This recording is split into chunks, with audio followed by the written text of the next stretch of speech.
Bon, tout le monde veut intégrer l'IA dans sa boîte, mais sans une bonne stratégie data, c'est mission impossible. Et c'est justement ce dont on parle ici, la data, de manière concrète et appliquée, pour comprendre ce qu'elle transforme vraiment dans une entreprise. Ce format, 99 problèmes, on le publie 2 fois par mois et avec des entrepreneurs comme Hugo, Maël, Simon ou Sylvain, on échange sur des problèmes réels et sur la façon de les comprendre puis de les résoudre. Moi, c'est Fabien, data scientist et cofondateur de Tizi. Je vous partage des méthodes, des outils, des astuces et surtout de la clarté pour construire une stratégie data robuste qui ouvre de nouvelles portes.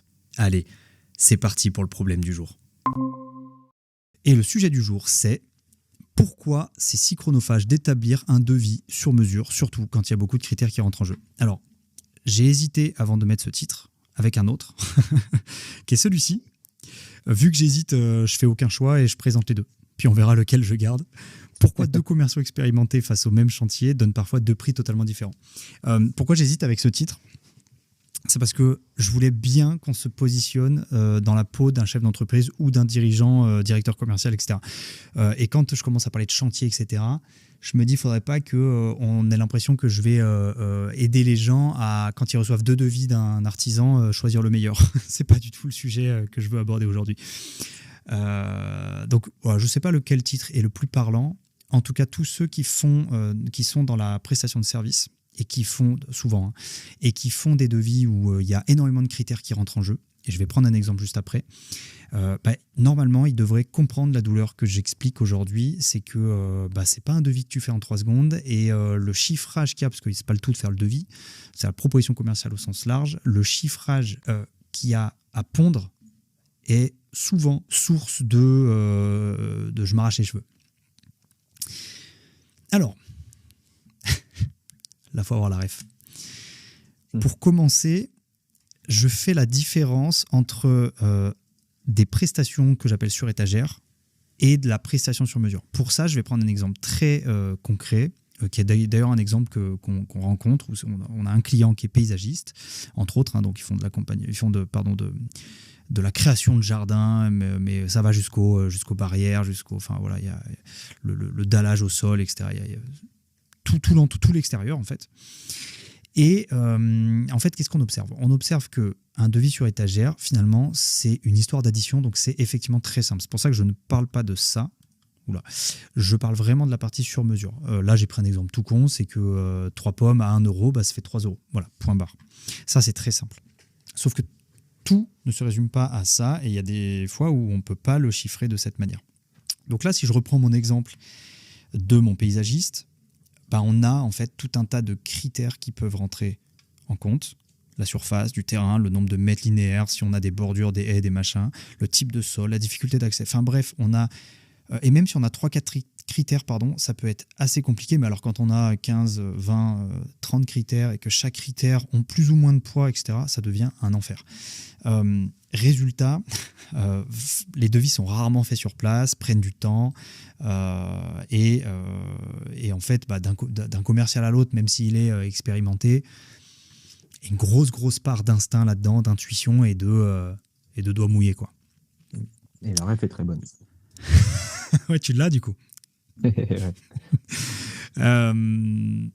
Donc ça pose problème souvent parce que justement quand on a des commerciaux, c'est très embarrassant de faire ce qu'on appelle du à la tête du client, quoi. Et à régler, c'est assez compliqué. Donc souvent les directeurs commerciaux ou les chefs d'entreprise se débrouillent à faire des espèces de grilles ou à dire regarde ce qu'on a fait chez un tel, sauf que, enfin voilà. Et donc à la fin, ce qui se passe, c'est que souvent les devis sont faits un peu au doigt mouillé, mais sur la base de choses qu'on peut calculer facilement, donc les mètres linéaires, etc. Tout ça, c'est assez mathématique, donc ça va.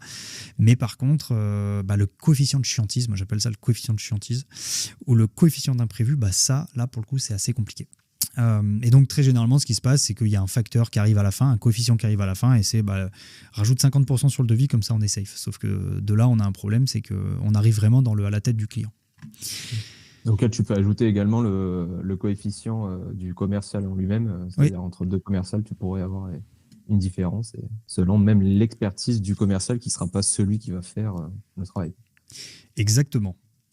Ce que je dis là, en fait, c'est valable pour toute estimation, pour tout chiffrage. En tant que dev, par exemple, quand tu chiffres pour toi-même, ça va. Quand tu es chef d'équipe et que tu dois chiffrer pour ton équipe, c'est le même sujet. Mais je m'arrête sur la partie commerciale pour rester sur un cas très concret. Je ne rentre pas dans les détails de pourquoi on veut régler ça. Ça, c'est pas le sujet. Moi, je veux plutôt expliquer pourquoi on en arrive là et comment on le règle. Alors, avant de passer là-dessus, le pourquoi on en arrive là, je l'ai un peu dit, mais il y a de la donnée de partout. Il y a des critères de partout et chaque critère ont un poids différent. Et mentaliser ça, c'est assez compliqué. Et le poser sur un fichier Excel, c'est tout autant compliqué parce que selon tel critère mais tel autre critère, ça ne va pas donner le même poids pour chacun des critères. Donc bref, il faudrait en fait avoir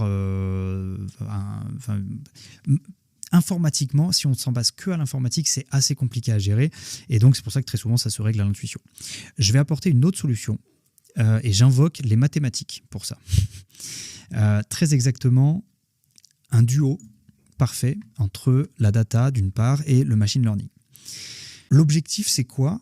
C'est d'avoir un système qui prédit le plus justement possible avec des données nouvelles, un nouveau prix ou en tout cas une nouvelle classe de prix, en se basant sur des données historiques, d'où le duo data d'un côté pour l'entraînement, machine learning pour le modèle entraîné qui va ensuite nous permettre de prédire une valeur ou une classe de valeur sur des nouvelles données. Et ça va être très pratique. Alors souvent, quand on parle de machine learning et de systèmes mathématiques, etc., ça peut faire peur. On se dit, oula, ça va coûter très cher, ou alors il va falloir des millions de données. C'est très compliqué. En fait, pas tant. À partir d'une cinquantaine de données, à partir d'une centaine de données, d'une centaine de devis équivalents, en fait, on arrive assez facilement à trouver, pas toujours, parce que ça dépend vraiment, si une boîte fait 100 devis qui n'ont rien à voir et qu'elle propose 100 prestations qui n'ont rien à voir, ben en fait on n'a qu'une seule donnée de chaque type, donc là c'est compliqué. Mais a priori là le problème il est ailleurs, c'est que l'entreprise se disperse trop, là c'est pas le sujet. Mais sinon voilà, à partir d'une cinquantaine de devis où on propose de l'aménagement de jardin, a priori on devrait pouvoir sortir des modèles assez pertinents. Je fais un mini focus sur de quoi on parle quand on parle de machine learning. J'ai trouvé ce schéma qui parle assez bien. Bien sûr, je le simplifie parce que j'ai un quart d'heure, donc je le sursimplifie. Mais ce qu'il faut comprendre, c'est quoi ? C'est que d'abord, on doit avoir des données qui vont servir à l'apprentissage. On va travailler notamment avec des formules mathématiques et de l'informatique pour déterminer, pour apprendre, faire apprendre à un modèle. Et ce modèle, ensuite, on va l'utiliser avec des nouvelles données pour réaliser des prédictions. C'est très utilisé notamment dans la grande distribution, c'est très utile parce qu'il y a des milliers de références, il y a des milliers de promotions chaque jour et et heureusement qu'il n'y a pas un mec qui tous les matins se dit ok, le paquet de BN ça va coûter 3,50 € et je vais mettre 30 centimes de réduction, enfin ce serait impossible. Alors après peut-être qu'il y a encore des types dans la grande surface qui font ça à la main, mais je pense de moins en moins. Dans tout ce qui est immobilier aussi, c'est de plus en plus utilisé, notamment ceux qui traitent beaucoup de volume, parce que finalement, encore une fois, les critères, c'est tout le temps les mêmes.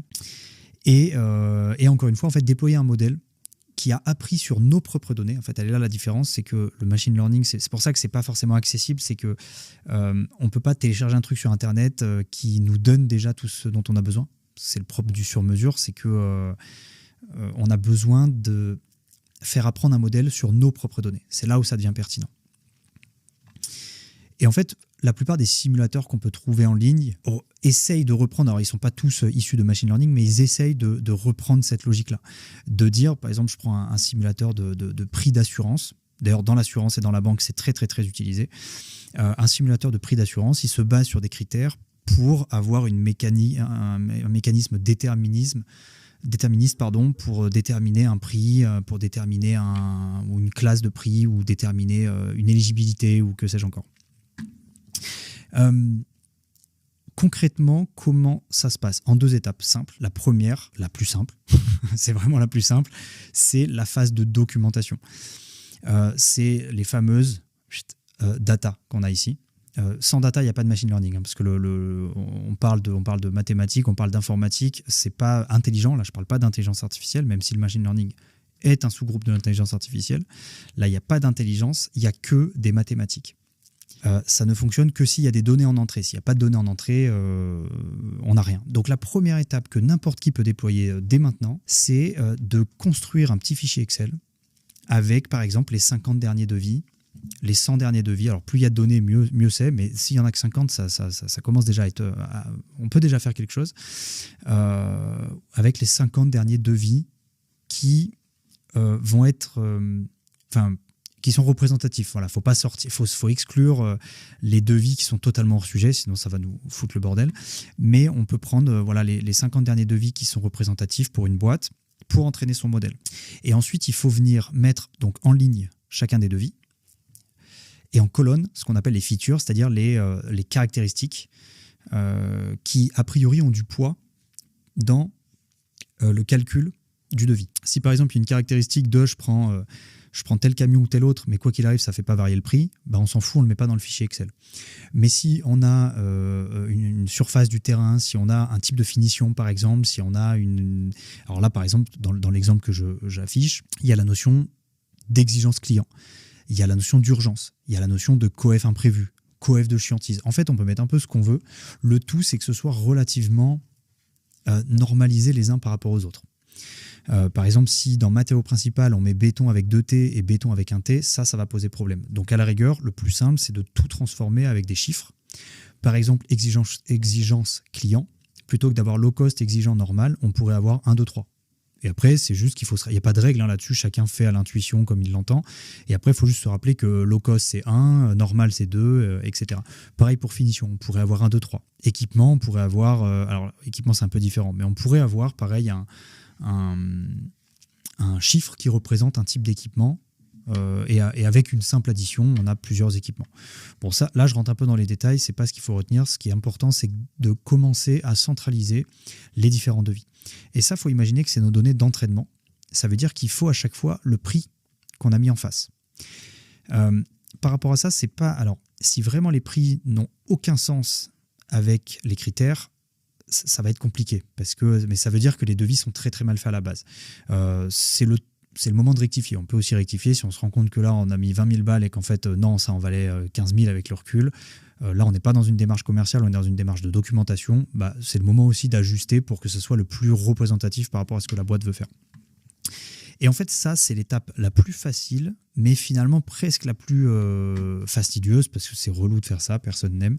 Mais une fois que c'est fait, en fait, on a fait le plus dur. C'est que même l'étape la plus facile, c'est finalement l'étape la plus chiante, la plus dure.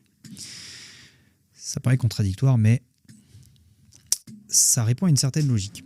Je rappelle pas le machine learning, parce que j'en ai déjà parlé, je sais pas pourquoi je l'ai remis d'ailleurs ici, mais... Ce que je voulais dire, c'est que, je viens de le dire, en fait, le plus gros du boulot, c'est pas la techno, c'est la data.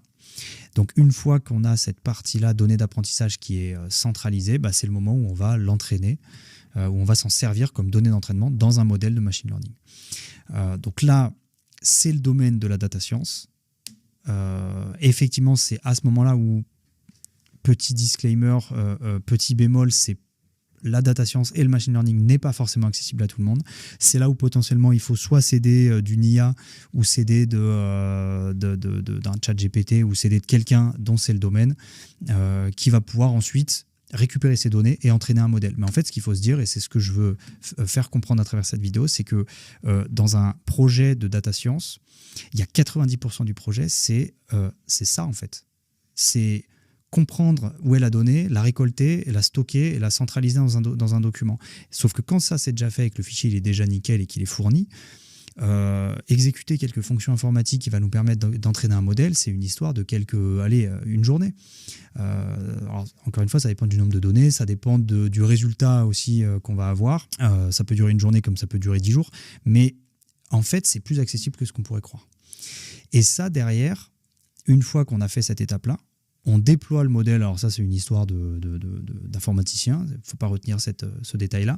Le modèle est déployé et dès qu'il y a une nouvelle donnée en entrée, donc dès qu'il y a un nouveau devis à faire, il faut renseigner les critères, sauf le prix, bien sûr, parce que l'objectif, c'est que ça nous devine le prix. Il faut renseigner les critères et le modèle va, grâce à l'apprentissage qu'il aura eu, nous donner une estimation de prix. Et là, on atteint notre objectif de on n'a plus, déjà on gagne du temps, et on n'a plus 2, 3, 10 commerciaux qui nous font des prix totalement différents, alors qu'en fait c'est le même chantier. Est-ce que tu as des questions? Et sur la documentation, tu penses que sur un cas concret, peut-être sur celui que tu as donné tout début avec un paysagiste, ce serait sur combien de colonnes il faudrait dans cet Excel pour que ce soit pertinent? Parce que on peut vite tomber sur le problème de tout vouloir noter, ce qui est une bonne chose parce que c'est toujours mieux de trop en faire et ensuite on pourra éliminer. Mais combien tu penses que ça pourrait être utile, justement, pas en termes de nombre de lignes, en termes de nombre de colonnes au final? Alors la réponse, il y a 2 réponses possibles.